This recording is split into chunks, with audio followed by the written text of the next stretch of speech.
अस्सलाम वालेकुम नाज़रीन, मैं हूं मोहम्मद यूनिस और आप देख रहे हैं मेरा फेसबुक और यूट्यूब चैनल।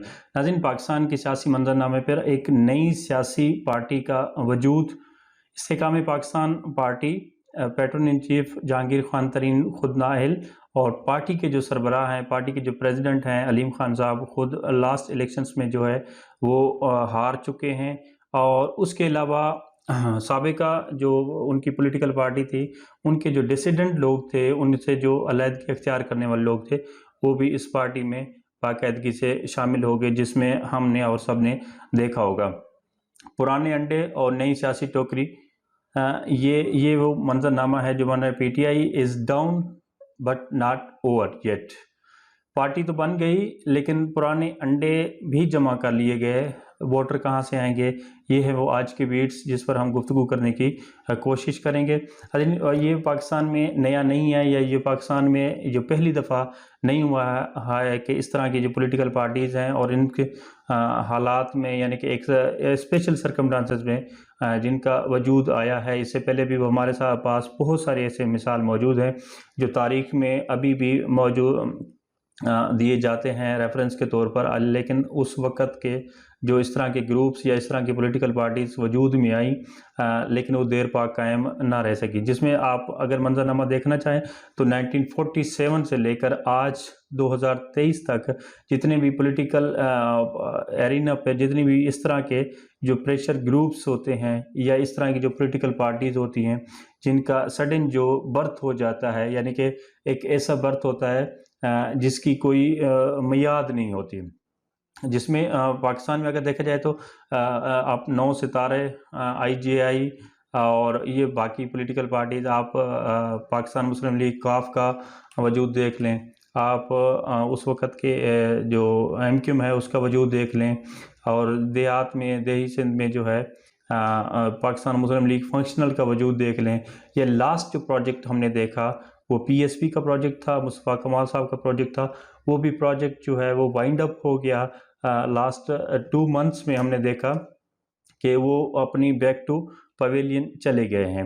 लेकिन इस तरह के सियासी मंजरनामे काफ़ी देर तक हमारे तजर्बात में या पाकिस्तान के सियासी तजर्बात में वो देर पा तक नहीं चले। हाँ, ये बात ठीक है कि कुछ वक़्त तक, कुछ टाइम तक वो एक जो मंजरनामा है वो तो चलता है, यानी कि वो आप ये कह सकते हैं कि वक्ती तौर पर तो फ़ायदा आप समझा जा सकता है कि फ़ायदा हो सकता है, लेकिन लॉन्ग टर्म इनकी प्लानिंग शायद इस तरह की नहीं होती जो उनको प्रोलॉन्ग किया जा सके, या उस जो time being mission oriented party होती है उसको एक long term mission oriented party में तब्दील किया जा सके।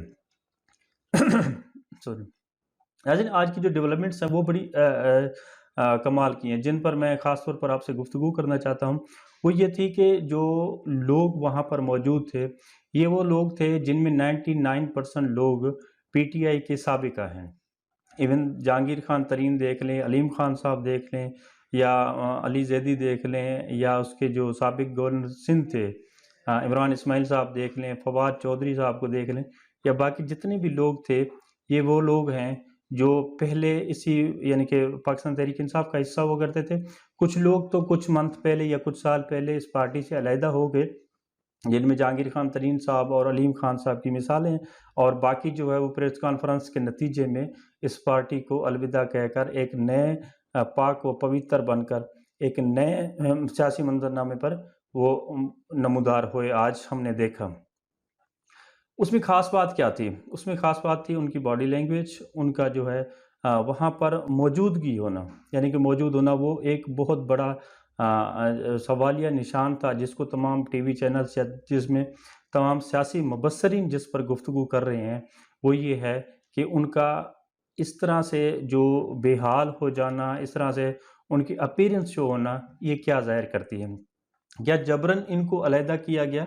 जिस तरह कहते हैं ना, एक जबरन जो है अलहदगी होती है, जबरन तलाक भी होती है, और ये जबरन सियासी तलाक के बाद क्या ये जबरन निकाह भी यहाँ पे पढ़ाया जा रहा है, जिनमें जो हैं वो राज़ी नहीं है। मैं तो एक नई एक इस्तिलाह इस्तेमाल करना चाहूँगा, जबरन निक। तो आज जो पॉलिटिकल पार्टी यानी कि इस्तेहकाम पाकिस्तान पार्टी में शामिल होने वाले जो सियासी अंडे हैं, जो पुराने अंडे हैं, उनका जो ख़ास बात देखने को मिली हमें, وہ یہ تھی کہ ان کے چہرے مرجھائے ہوئے تھے، وہ کنارہ کش تھے، یعنی کہ اس طرح کی حالات طاری تھے ان کے اوپر، یعنی کہ ایک ایسا شخص، ایک ایسے لوگ جو فیصلہ کرنے کی ناصلاحیت میں ہوں، جس طرح میں نے آپ سے پہلے ریکویسٹ کی کہ یہ جو ہے جبری نکاح ہے جو پڑھایا جا رہا ہے۔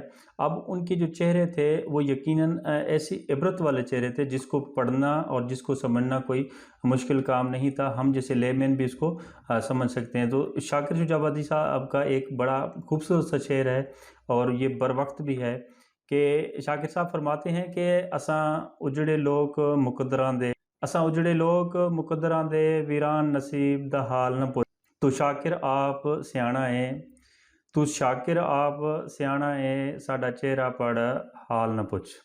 یہ بہت ہی خوبصورت شعر ہے اور ان لوگوں کی نظر ہے جو کل تک کسی اور پولیٹیکل پارٹی کے گیت گایا کرتے تھے، تو آنے والے کل میں کسی اور پولیٹیکل پارٹی کے یہ ترانے اور گیت گایا کریں گے۔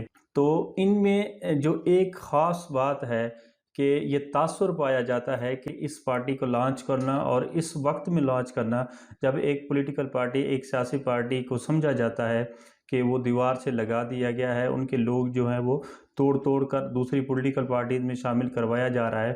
یہ تاثر یہ ہے کہ اس کو ختم کرنے کے لیے یا اس کا جو ریپلیس ہے وہ ایک نئی پارٹی یعنی کہ استحکام پاکستان پارٹی کی صورت میں لایا جا رہا ہے۔ اب یہ تو ہو گئی ان کی فارمیشن، ہو گئی ان کی جو اسٹرکچر ہے پولیٹیکلی، اور پولیٹیکلی ایرینا میں یہ ایک نیا جو ایلیمنٹ، سیاسی ایلیمنٹ ہے وہ شامل ہو گیا۔ جس طرح میں نے عرض کی کہ وہاں ان کے پاس وہ لوگ بھی موجود ہو گئے اور ان کی سیاسی منشور بھی آ گیا، سیاسی لیڈرشپ بھی آ گئی، نمودار ہو گئی، لیکن قبولیت اور مقبولیت کا سوال باقی ہے۔ اور اس کے علاوہ اس سے بھی بڑا جو سوال ہے، کیا عوام اس وقت میں ان کو ایکسیپٹ کر پائے گی؟ یعنی کہ ووٹر کہاں سے لائیں گے، ووٹر کون ہوگا ان کے منشور کو ایکسیپٹ کون کرے گا؟ خاص طور پر ان حالات میں، جن حالات میں پاکستان کا سیاسی نظام ایک ڈاماڈول اور ایک ایسی کیفیت سے گزر رہا ہے جہاں انسرٹینٹی کا ایلیمنٹ شامل ہے، پولیٹیکل انسٹیبلٹی شامل ہے، ایک 13-14 پولیٹیکل پارٹیز کا ایک گروپ پی ڈی ایم کی شکل میں موجود ہے جو حکومت میں ہے، اور ایک وہ سیاسی پارٹی، سابقہ حکمران سیاسی پارٹی جس کو سمجھا یہ جاتا ہے کہ وہ مکمل طور پر اس کو تباہ کرنے کی سازش ہے۔ لیکن سیاسی پارٹیاں جو ہیں جن کا منشور ہوتا ہے اور منشور کے ساتھ ساتھ جن کا وجود، جن کی جڑیں جو ہیں عوام تک منتقل ہوئی ہوتی ہیں یا ان تک موجود ہوتی ہیں عوام تک، تو وہ کبھی بھی ختم نہیں ہو سکتے۔ اس کی سب سے بڑی مثال آپ دیکھ لیں پاکستان پیپلز پارٹی۔ اب پاکستان پیپلز پارٹی کو ایک دفعہ نہیں، متعدد دفعہ جو ہے وہ توڑا گیا ہے۔ اس طرح پاکستان مسلم لیگ نواز کو دیکھ لیں تو ان پر بھی مشکل وقت آیا، مشکل حالات آئے، ان کو بھی توڑا گیا، جس میں سے کاف لیگ نکالی گئی۔ اگر جس وقت پاکستان پیپلز پارٹی کو توڑا گیا تو پاکستان پیپلز پارٹی پیٹریاٹ بن گئی، اور پاکستان پیپلز پارٹی کو ملائن اور پاکستان پیپلز پارٹی کو ختم کرنے کے لیے ایک وقت میں ایم کیو ایم کا وجود رکھا گیا، اور یہ شہری سندھ میں پاکستان مسلم لیگ فنکشنل پیر پاگاروں کی جو پولیٹیکل پارٹی ہے اس کا وجود رکھا گیا۔ کیا یہ حقیقت نہیں ہے کہ پیپلز پارٹی اپنے وجود میں موجود ہے اور پاکستان مسلم لیگ نواز بھی اپنے وجود میں موجود ہے؟ کیونکہ یہ وہ جو پولیٹیکل پارٹیز ہیں جن کی روٹس جو ہیں وہ عوام میں موجود ہیں، یعنی کہ عوام میں روٹس ہونا لازمی ہے، یہ اوور نائٹ نہیں ہوتا۔ جس طرح کہتے ہیں کہ ایک 22 سال لگے پولیٹیکل پارٹی کو بنانے میں اور ایک 22 منٹ میں پولیٹیکل پارٹی بنی ہے۔ تو سوال اب جو امپورٹنٹ ہے سب سے یہ کہ کیا عوام اس کو ایکسیپٹ کرے گی، اس منشور کو، ان چہروں کو ایکسیپٹ کرے گی جو چہرے بہت دفعہ آزمائے ہوئے چہرے ہیں۔ یہ آج کی گفتگو تھی، یقیناً اس آپ کو پسند آئی ہوگی۔ ہم نے کوشش کی ایک سیاسی اور بے لاگ تجزیہ کرنے کی کوشش کی جس میں ہم نے کسی کی سائیڈ نہیں لی اور نہ ہم نے کوئی بائسنس شو کیا۔ جو سیاسی حقائق ہیں، جو سیاسی تاریخی حقائق ہیں، اس کو دیکھ کر ہم نے یہ گفتگو کی۔ اب فیصلہ آپ پر چھوڑ دیتے ہیں کہ آپ نے اس سے کیا سیکھنا ہے، کیا سمجھنا ہے۔ اگلی ولاگ تک، اگلے پوڈ کاسٹ تک مجھے دیجیے اجازت۔